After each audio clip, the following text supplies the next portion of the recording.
Kia ora, good evening. The economy is predicted to grow 3.6% next year, putting New Zealand in the top 6 developed countries, according to an OECD report. Finance Minister Bill English says the document is the latest in a series of encouraging reports on the New Zealand economy, which confirms that New Zealand is well placed compared to most other countries.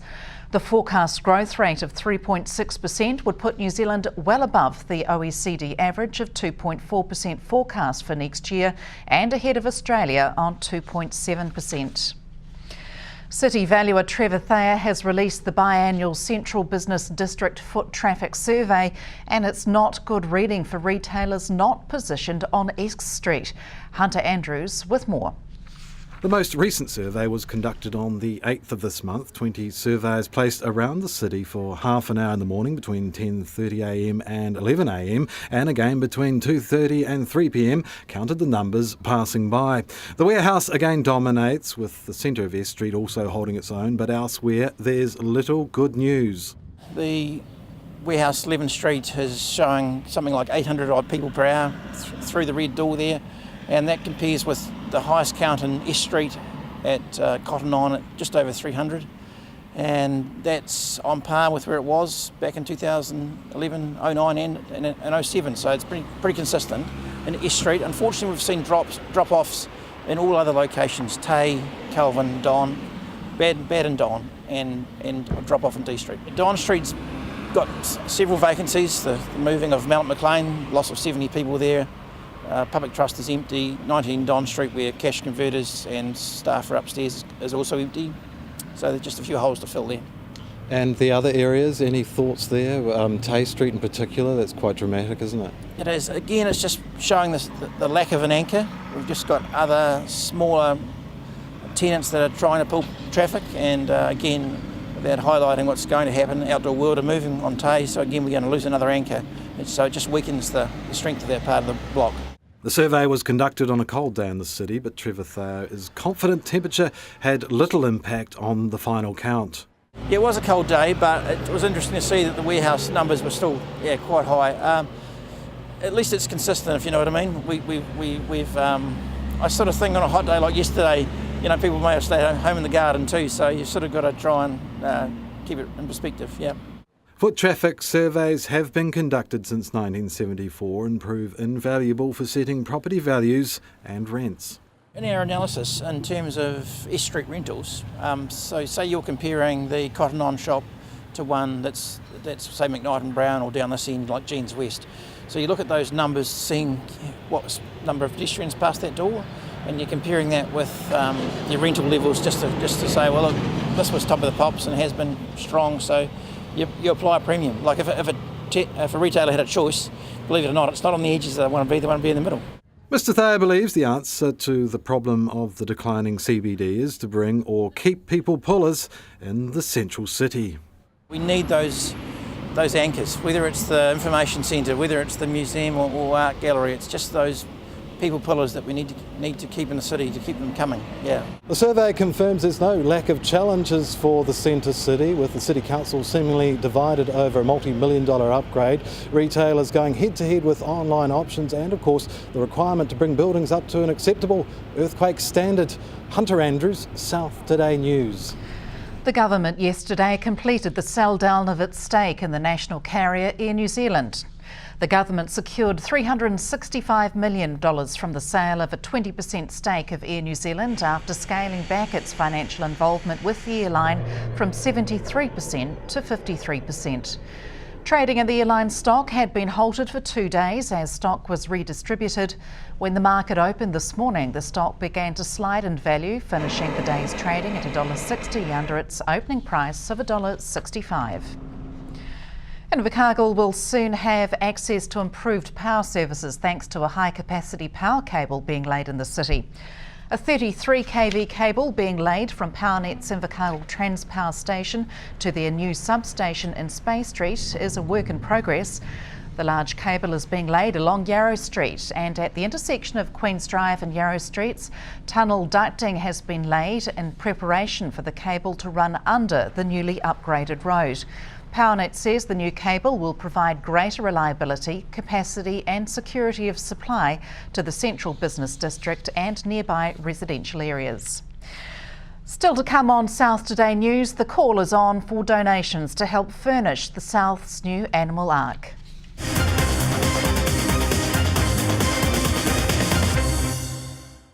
Welcome back. The new purpose-built SPCA shelter is nearing completion at Woodend in Invercargill. Dozens of workmen are still busy on site adding the finishing touches to the animal ark. The new ark features underfloor heating and is much more spacious, providing animals with a cleaner, healthier and warmer environment. To ensure the environment is kept clean and hygienic, donations of new animal bedding, litter trays and essentials like shovels and brooms are sought. External windows and doors are now in, with cabling for communications, electrics and solar panels being installed. The official opening is scheduled for early next year, and the shelter's manager says the new ark is already exceeding expectations. Very, very happy. Actually, probably had never imagined what it was going to look like, and yeah, it's exceptional. It is an exceptional building and something that people will hopefully want to be involved in supporting. I'm sure they will. It's something for all the community of Southland to be proud of. Hopefully it will attract volunteers because it's going to be a nicer place to work. My staff won't freeze to death, and first and foremost it's about the animals. Tell us about what else is needed here as far as help goes. We need little bits and pieces for our offices, our staff room. We're asking people if they would like to sponsor cages. To outfit a cat cage, we can do that for $200, which will be the cage, everything we need in it, and we'll even put your name on it if somebody would like to do that. As far as funding goes for the build, how's the car park funding going? I believe there's a big fundraiser coming up to cover that. That's where we are short. But there's little things that have cropped up that we probably didn't think of. As I say, the office equipment, staff room, we haven't even got a jug at the moment unless we take our old one. But hey, we'll get those bits and pieces. But if somebody would like to donate anything that we can use, it would be appreciated. What do you sort of expect the benefits will be when you're in there? It's going to be a lot easier to clean because we're not going to have cracks and bumps and holes that we have to deal with in the old shelter. The floors are going to be sealed, so that's going to be a great positive for us for cleaning wise. The layout itself is just going to make everything flow on. Fonterra's self-imposed deadline to have farm waterways fenced is just 2 weeks away. Chief Executive Officer Teo Spearings says that by the 1st of December, it's expected that over 90% of waterways will have stock exclusion measures in place. Fish and Game New Zealand are critical of the 90% claim by Fonterra and want the definition of a waterway to include any flowing body of water. Hunter Andrews spoke to Southland Region Senior Fish and Game Officer Zane Moss earlier today. Well, I think nationally they might well have achieved 90% of the larger waterways, but if you look at sort of the fine print of what they determine to be a waterway, it's actually quite a large stream.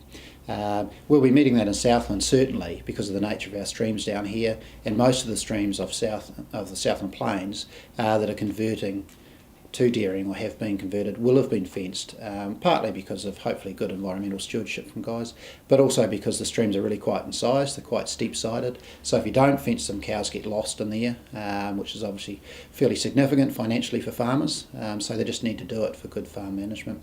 I guess probably the bigger picture for fish and game is that not only, and in Southland, not only do you need to fence the stream, you need to fence with an appropriate riparian buffer.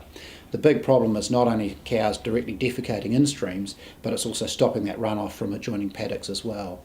And that's an area probably that needs more work in Southland and nationally certainly. Staggering growth in the last 15 years in the region in dairying. What sort of impact was there previous for beef and sheep? Has it been an enormous difference?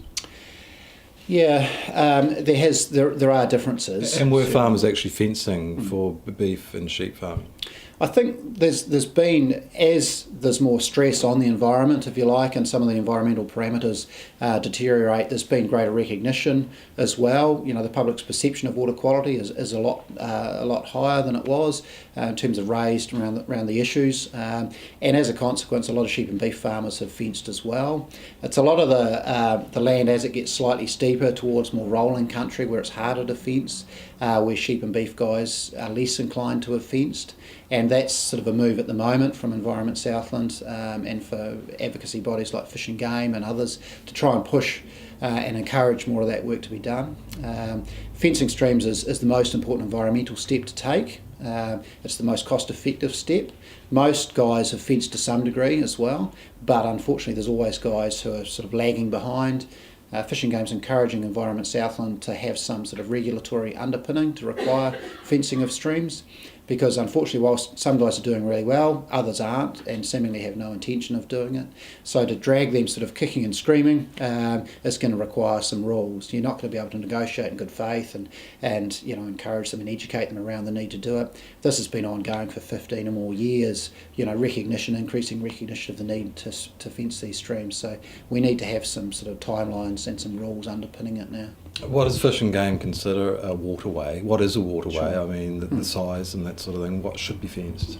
Well, I think everything that's flowing, everything with a permanent flow, and arguably some that go dry in summer should still be fenced outside of that, or stock excluded. Doesn't have to be permanent fencing.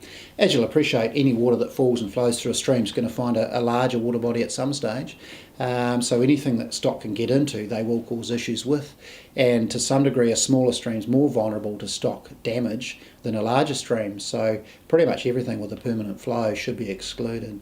As I said, most of the lowland streams in Southland on the plains are done. It's when you start getting sort of further away from that flattest land where it becomes more of a problem, because the streams aren't as incised, so stock can safely wander in and out of the stream, so there's less motivation for some farmers to exclude stock from there. So it's really those where we need the next focus of stock exclusion in Southland, and that's the same nationally.